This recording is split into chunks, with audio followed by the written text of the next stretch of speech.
प्यारे बच्चों, कैसे हैं आप सब। आशा करती हूँ आप सब अच्छे होंगे, स्वस्थ होंगे। स्वागत है आपका इस कक्षा में। आइए आज हम पढ़ते हैं हिंदी व्याकरण का पाठ 3 शब्द विचार।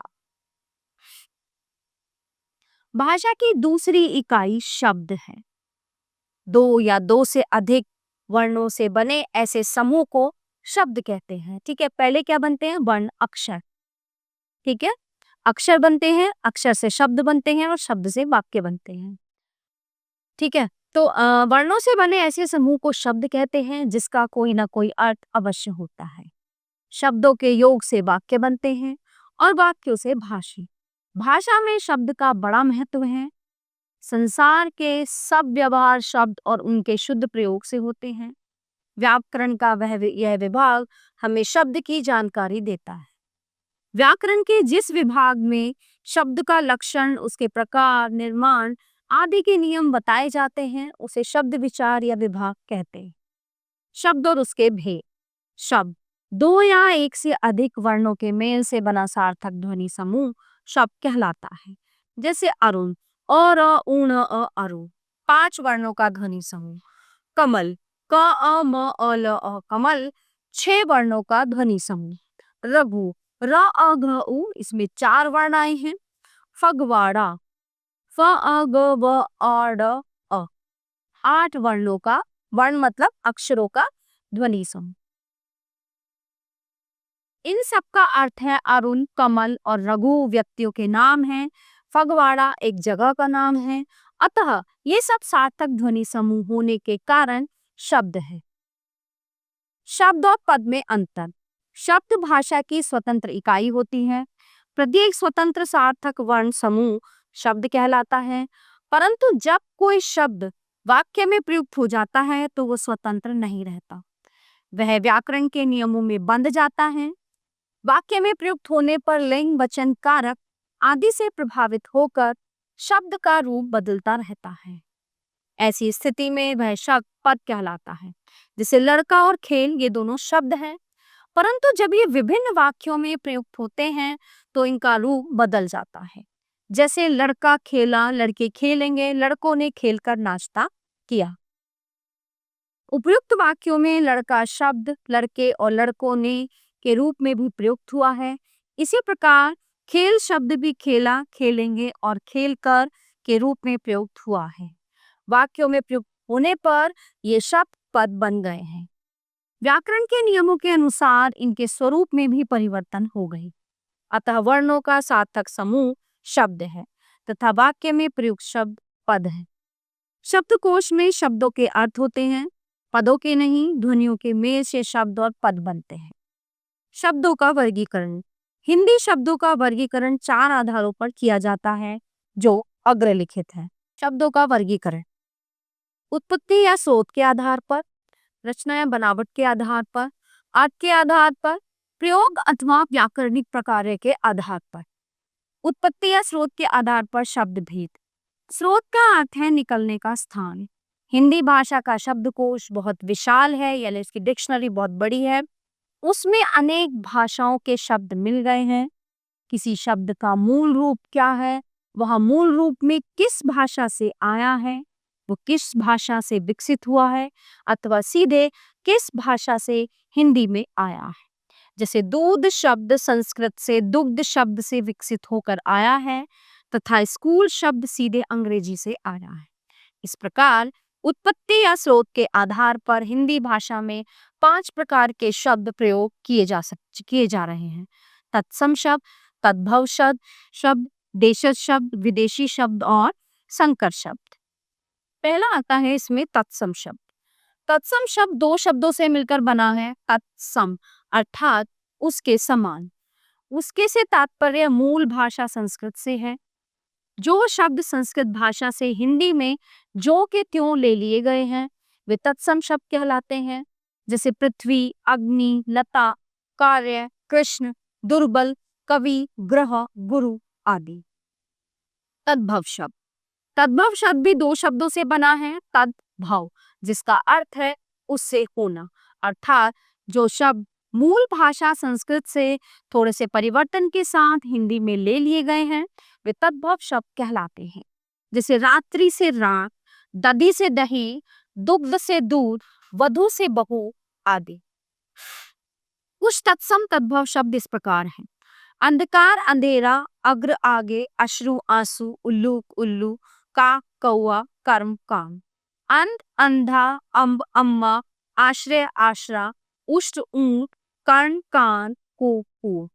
अक्षय आप, अद्य आज, आश्चर्य अचरज, ओष्ट ओठ, कपात किवाड़, गौ गाय। ऐसे और भी हैं जिन्हें आप स्वयं पढ़ेंगे।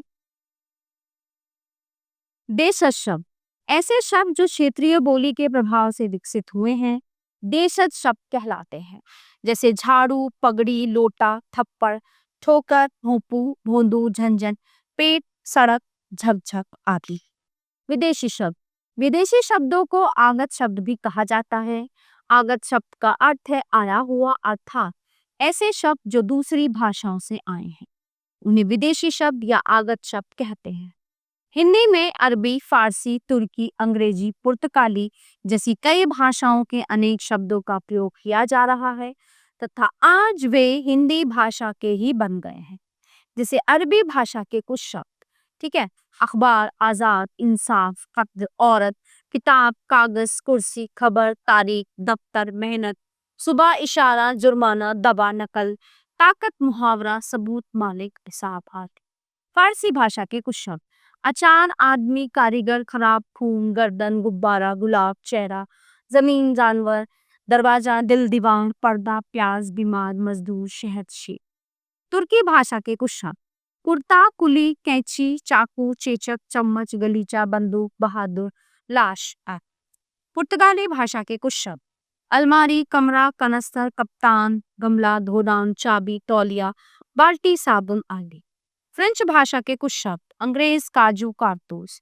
जापानी शब्द रिक्शा, चीनी शब्द चाय, लीची। अंग्रेजी भाषा के शब्द: engineer, company, cup, car, college, cricket, gas, chocolate, jail, toffee, tie, tyre, ticket, team, telephone, television, taxi, diary, driver, nurse, note, police, platform, photo, bus, blade, machine, minute, motor, cinema आदि। संकर शब्द जब कोई शब्द दो भिन्न भाषाओं के योग से बना हो तो उसे संकर शब्द कहते हैं। हिंदी में अनेक संकर शब्दों का प्रयोग हो रहा है, जैसे वर्षगांठ, वर्षगांठ।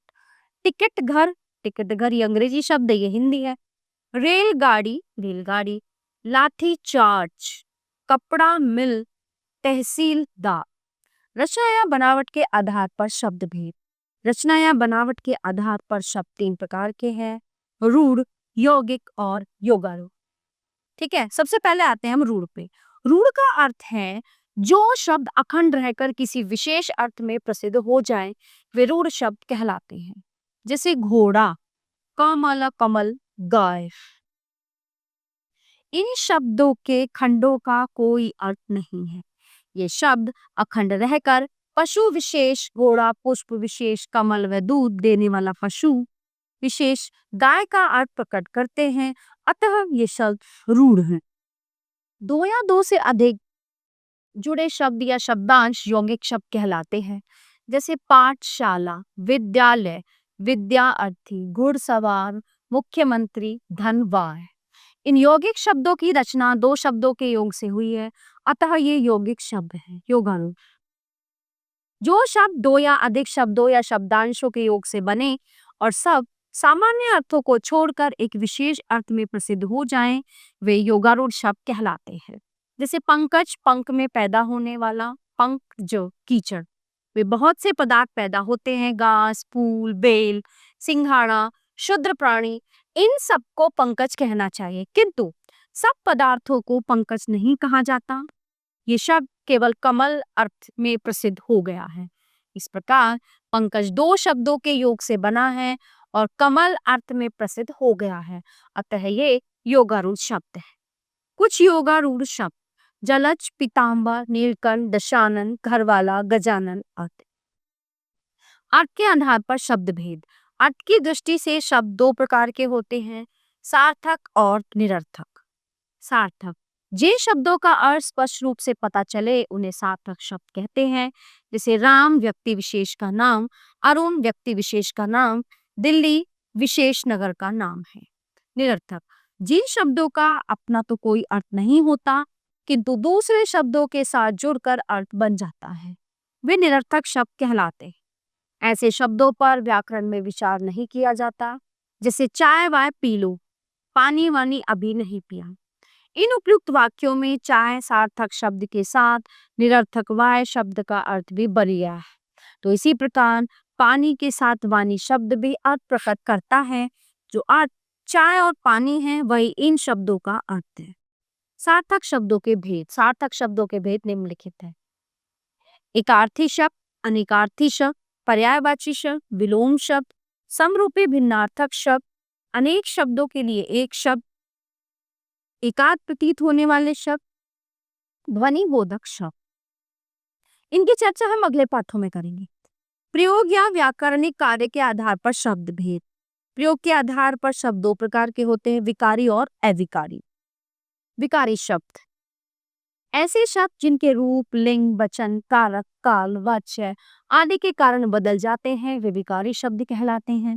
जैसे लड़का, लड़की, वह, उन्हें, अच्छा, अच्छी, गया, गए आदि। संज्ञा, सर्वनाम, विशेषण, क्रिया के शब्द विकारी शब्द हैं। अविकारी शब्द ऐसे शब्द जिनमें लिंग, वचन, कारक, काल, वाच्य के कारण कोई बदलाव नहीं आता, वे अविकारी शब्द कहलाते हैं। जैसे आज, कल, धीरे धीरे, और, तथा आदि। ये 5 प्रकार के हैं। क्रिया विशेषण, संबंध बोधक, समुच्चय बोधक, विस्मयादि बोधक और निपात। आइए दोहराते हैं। इस पाठ में हमने क्या पढ़ा? वर्णों का सार्थक मेल शब्द है। वाक्य में प्रयुक्त शब्द पद कहलाता है। उत्पत्ति या स्रोत के आधार पर शब्द के 5 भेद हैं।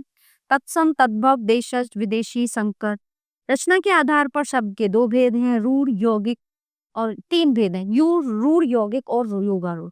प्रयोग के आधार पर शब्द के 2 भेद हैं, विकारी, अविकारी। अर्थ की दृष्टि से शब्द के 2 भेद हैं, सार्थक और निरर्थक। तो प्यारे बच्चों, ये पाठ यहीं पर समाप्त होता है। आशा करती हूँ आपको अच्छे से समझ आया होगा। मिलते हैं अगली कक्षा में। धन्यवाद।